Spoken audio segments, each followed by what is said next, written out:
Welcome to this tutorial, where we'll guide you through generating and scheduling reports in X1080. Start by logging into your X1080 account and selecting Reports from the dashboard menu. X1080 offers its users two kinds of reports.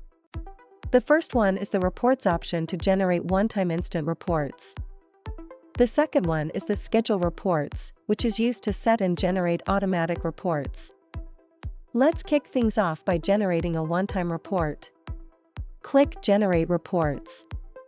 Select your preferred export format between XLS or CSV, including date range. Next, the type of reports you want to generate. For illustration, let's take all proposals and design. Then, determine the user groups, project stage, and give your report a unique name. Once you're set, hit the Generate button.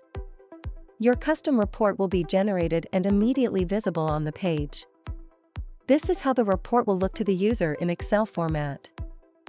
Use the Actions button to download or delete the report as needed. Now, let's move on to scheduling reports. Navigate to the Scheduled Reports section. Click on Scheduled New Reports. First, choose your export format. You can select how often you want your reports to be generated with the Report Frequency option. The type of report you want to be generated. Name of the report. The start and end dates between which the reports need to be generated. For instance, the report will be generated every 30 days from the starting date of August 15th until March 15th, 2025. Then select the project stage, user group, and report recipients and click the Schedule button. Your scheduled reports will now be automatically generated and sent to your registered email at the frequency you set.